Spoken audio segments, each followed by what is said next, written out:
And this week we're going to talk about pursuing Christ and how it leads to a life on mission. When we center Christ in our lives, are we good? Okay.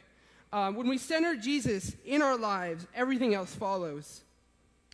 We don't do everything we do in the Christian world. We don't have to go on mission. We don't have to come to student group. We don't have to come on Sundays to be a Christian. But we do because we want to be with Jesus and because we want to spend time with him, because we love him. That's why we do it. We don't have to do it. We don't need to do it. It's just what we do because we want to be with him and we want to be in fellowship with him. I was just going through my quiet time this week, and it was kind of perfect because it synced up with what I was going to talk about this week. So I'm going to put it up on the screen, and it's Psalms 96:3. And it says, "Declare his glory among the nations, his wonders among all people." King David is thought to have written this because of the correlations on how it just goes back to the rest of the Psalms and when it goes back to First Chronicles. But it's just beautiful poetry. If you just go through the book of Psalms, you'll read nothing but beautiful poetry on how people were sinners, but Jesus was merciful and graceful and still provided for his people. It's awesome. And when I read this, I think about 4 or 5 different things. I think about just shouting at the top of my lungs, declaring. When it says declare, I see I need to shout it, I need to speak it, and I need to yell it. Declare, right? If you keep reading, it can talk about an expression of worship. You can declare his glory among the nations. Nations can mean countries or different ethnicities or people groups or whatever you want it to be. But nations, just across an area, across a large area. I think about traveling the world because of the word nations. And I see, I like traveling. Like, I've only been to a couple places, but I see traveling there. And then the last one I see, his wonders among all people. Declaring his wonders among all people. I think about just sharing what Christ has done in my life to people that have not either experienced it or seen it, which is awesome. And that's kind of like what I got from my quiet time on Monday when I was going through that. But let me relate it to you. Think about it this way. Have you guys ever had a crush on anyone? Raise your hand if you've had a crush on someone. Come on. Everyone has had a crush on someone, right? It's the stage of life, and it never stops. Let me be honest, it doesn't stop. You have crushes, but once you find the one, then that's the one. Jordan, you're the one. But we've all had that crush, right? And when we have that crush, we just want to share it, right? You want to tell your friends, you want to tell their friends, because maybe they'll tell them. But you just want to share it. You want to tell everyone that, hey, I have that crush on that one person, right? You sometimes may change your Facebook status of, I'm in a relationship now, or I'm single, or it's complicated right now. You know, we've all done it. It's there. It's a tool that helps declare what's going on in our relationship statuses, right? Right? Right. Even in our friendships, we use words like, that's my best friend, or that's my ex-friend. You know, we've all said them. That's just a way of declaring different things of what's going on in your life. But the sad part is sometimes we don't declare what Christ is doing, or we don't declare what he has done in our lives, or we don't share what is just going on. Because we just want to keep it to ourselves, or we're scared, or we just don't want to step out of that comfort zone or step out of that boat and tell anyone about it. If we believe God is great, we can't help but tell others about him. The best witnessing we can do, and witnessing is like another word for just telling people about Jesus. the best witnessing we can do is when we're in full appreciation of what he's doing in our lives.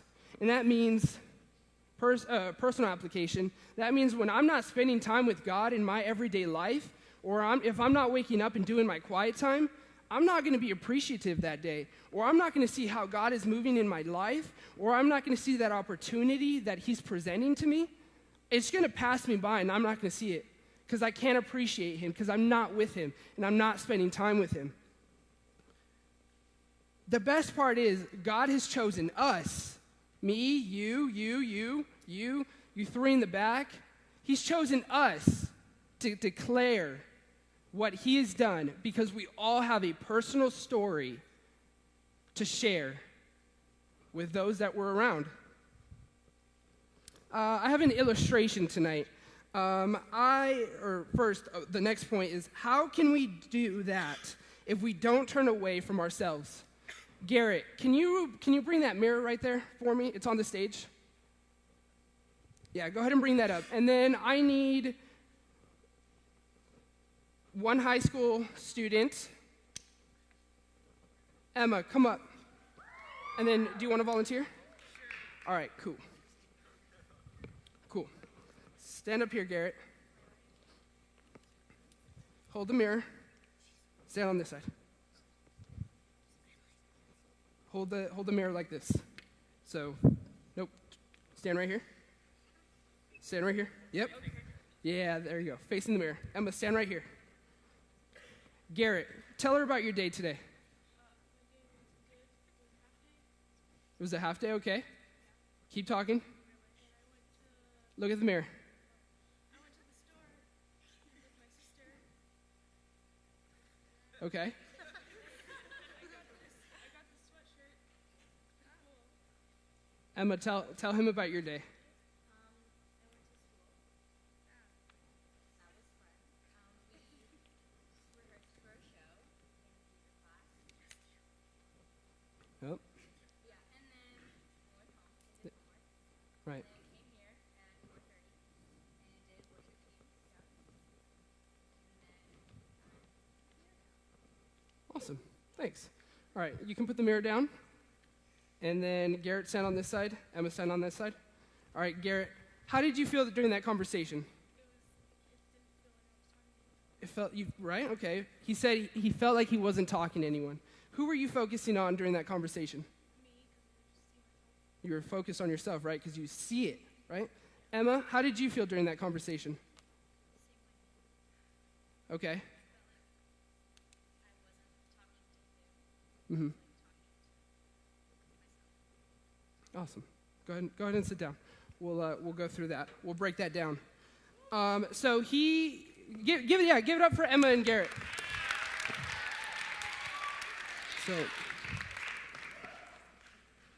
So Garrett talked about when he was talking with Emma, all he could focus on was himself, right? What's that called? It's called selfishness, right? So that's called selfishness. How can we do what God is doing in our lives if we're being selfish? And a lot of the time, that's what we're doing. We're going through life with a mirror right in front of us, staring at ourselves, making sure what we're doing right now is going to help us out. And it's eventually going to prolong our journey in whatever we're doing, right? That's what we do. It's our flesh working. We're selfish. We're trying to make the best for us and make sure that what we're looking at is always at ourselves. And unfortunately, that's what happens. But when we break that down, that's when God and Christ can start moving. As I was reading in my quiet time this week, Psalms 78:40 talks about how often the Israelites rebelled against him in the wilderness and grieved him in that wasteland. Bless you. The story and the context of that talks about how the Israelites were in the desert and they were going through life and they were sinning, rebelling against God, doing everything that he said not to do. But God still provided. He gave them food. He gave them water. He kept forgiving them. He showed grace. He showed mercy. He kept going on and on and on. but it grieved God's heart. It hurt him. And that's how Emma was feeling. Emma was feeling like she wasn't having a conversation with Garrett because of a barrier, because of sin. Tonight we have two different applications for you. And I want you just to either take notes on your phone. I don't want you to be texting. I want you to really just be taking in the moment. Because maybe it can help you during your small group time and tomorrow when you're at school or during your quiet time when you're just focusing. Our first point is prayer does more than we can ever imagine. Our Pastor Vance Pittman says, we don't pray before we work. Prayer is the work, then God works. Think about how much more could happen in our lives if we took a step back and say, hey, God, you got it, man. I'm praying to you because I know you can do that. A personal story. A couple years ago, I thought I was the coolest dude around. I was playing flag football with my friends at school, right? And I just went up for the ball like the Odell Beckham. You guys know what I'm talking about? I went for like the one-hand catch, and I went for it, and I broke my pinky. My pinky's like super like crooked now. It's broken. It's not broken anymore. I can't bend it. That's as straight as it goes. Yep. So I broke it in 3 places, and it hurt really bad. But out of my own selfishness, I was thinking and I was praying, and I'm like, hey, God, like, fix my pinky, man. And then I realized, I took a step back and said, it's such a little thing to lift up to God. I'm not going to bother God with my pinky. But then I realized how stupid and how ignorant of that was that of me to think God's not going to do that. I was thinking, I can do that. God, I don't need you right now. That was my own ignorance of saying, my God is too little to deal with my pinky. And I was wrong. And I'll be the first one to say I was wrong. I can't believe I even thought that. Because I was saying, God, I don't need you right now. I got my pinky. But you can get everything else. And I was wrong. The second point is mission from God to worship God. John Piper says it best. Mission is not the ultimate goal of the church. Worship is. Mission exists because worship does not. And that's you may think, what does that mean? What do you mean worship does not exist? We are so blessed to live in the United States. We're so blessed to live in Las Vegas where we can come to Hope Church, where there is worship. But there's nations, there are cities that do not know what worship is. There are cities and groups of people that have never heard the name Jesus and have never been given an opportunity to know or have a personal relationship with God. It's truth. Worship does not exist everywhere, but that's why God uses us as instruments for him to go declare that among the nations to all people. I'm going to break it down a little more for you. In Acts 1:8, you guys have seen this verse thousands of times. It's on our t-shirts. If you didn't know, our t-shirt right here is based off of this verse right here. A lot of you are wearing it, but we're going to break it down right now. It says, but you receive the power when the Holy Spirit comes onto you, and you will be my witness in Jerusalem, in all of Judea, in Samaria, and to the ends of the earth. We'll break that down a little more. You're saying, man, I don't know if I can be a witness in Jerusalem or Judea. I don't know where Judea is. I know she may be in here somewhere, but there's also this weird nation out there. Samaria, I don't know what that is, or to the ends of the world. Does that mean where the map cuts off? No, we're going to break it down. Jerusalem, let's put that up there. Jerusalem and Las Vegas. Jerusalem is a city. It's out in Israel, out in the Middle East, I believe. But Jerusalem, when Jesus was talking to his disciples here, Jerusalem is like our Las Vegas. Everyone do me a favor. Everyone close your eyes, bow your heads real quick. Close your eyes, bow your heads. I don't want to see a single pupil, including our leaders. All right? If you're on a sports team, stand up. Wow. If you If you have a hobby, go ahead and stand up. If you're asking, I don't know what a hobby is, go ahead and keep sitting. If you go to school, stand up.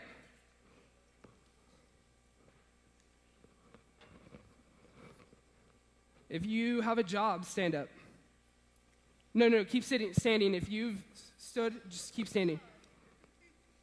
If you have siblings, stand up. If you have a family, stand up. If you have a beard, stand up. If you have a voice and hands, stand up. Voice, that's everyone. If you have hands, stand up. All right, open your eyes. Look around the room. Every single person is standing up, right? And that either means you have someone you can share the gospel with, or God has blessed you enough to give you the opportunity to go out and share what he has done in your life, right? That means every single person in here has either one person or 100 people in their lives that they can share the gospel with, right? Go ahead and take a seat. Now you're saying, hey, Marko, Las Vegas is a big city and I'm only one person. I don't know what I can do. Right here we have a prayer point.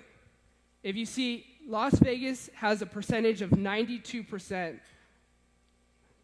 92% of people that live in Las Vegas do not know Jesus and do not have a personal relationship with him. That number is outstanding. But what we do in our everyday lives and what we're praying for is to see that number go down. To see more people come to know Jesus and more people to come to know him and how good he is and what he can do in their lives, how he can change them. That's an outstanding number.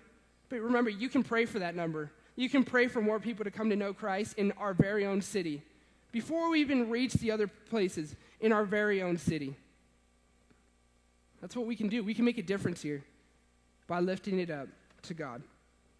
Our second point, Judea. Judea was like a state. So think about that, Nevada. Nevada's our state, right? We live in Nevada? Cool. What's the biggest issue in Nevada?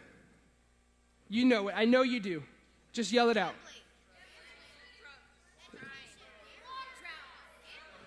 Okay. Leaders or parents, what's the biggest issue in Nevada? Education. Education is literally the worst here. And the sad part is you guys don't even know it, which is awesome, but we'll keep going. I was a student just like you. I sat in middle school seats. I sat in one of those chairs where you could lean back and pop your back. Have you guys ever done that? Yes, I love doing that. Yep. If you go too far, they snap. But I was just like you guys. I sat in those middle school seats. In high school, we started to get those pull-out ones where you couldn't really pop your back anymore. I was so upset. But I was just like you. I'm a college student. A lot of the time, you know what our number one issue is? It's a 3-letter word. Starts with T, R, Y. Try. We don't try. A lot of the time, we do not try. We don't try in our test. We say, hey, I have a test tomorrow. I should start studying. Or you say, oh, I have a test in 20 minutes. I should start studying. I should start looking over my review. We don't try. A lot of the time in the mornings, it happened to me. I would get ready. I'd sit back and say, oh, I have 20 minutes. I'm going to just chill for a little bit. I'd lay back and fall asleep. It happens. We don't try. That's why sometimes our education kind of goes down the drain because we don't try. Our test scores, all of that. I was looking at the statistics, We are ranked 48th out of 51. You're saying 51? Washington, D.C. Good job. We're ranked 48 out of 51. Nevada also has the 49th highest dropout rate. That's high. But we can be making a difference, right? If we are T-R-Y-I-N-G, trying. But you may say, hey, Marko, I can do that for me. I can try for myself, but I can't try for my friends at school.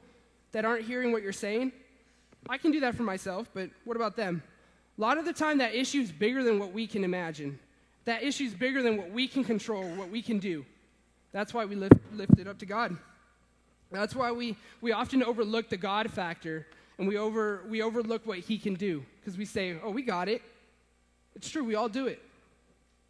But we can be praying for our education, our provisions, and deliverance from what our education system is. We can keep going and look at Samaria as how that relates to the United States of America. That's our nation, right? That's where we live. I live in Nevada, in Las Vegas, Nevada, and the United States. Who has been on a mission trip from Hope students to somewhere in the United States? That's awesome. Excuse me. Last year, we took 2 mission trips to Portland to go see Josh Carter with, Remedy City Church. Who went on that? Let me see your hands. That's awesome. Who went to Hawaii last year? A couple hands. Cool. Awesome. And then this year, we have an opportunity to go down to Tucson to help Pastor Brian with Aspire Church. Who's kind of like interested in that? Let me see your hands.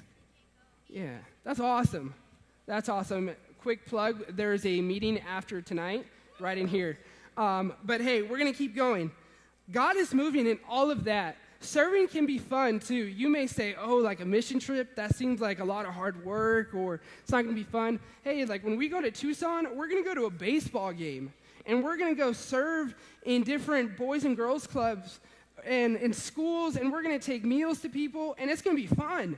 It doesn't mean grabbing a shovel or literally sitting in front of someone's door, knocking on their door, telling them about Jesus.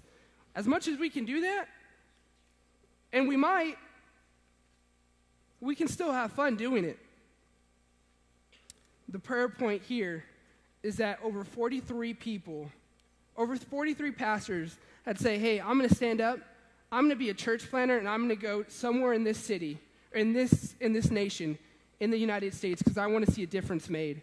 I want to see more people come to know Christ, and I want to see the West, Las Vegas, the States, I want to see it more populated with churches and people that know Christ.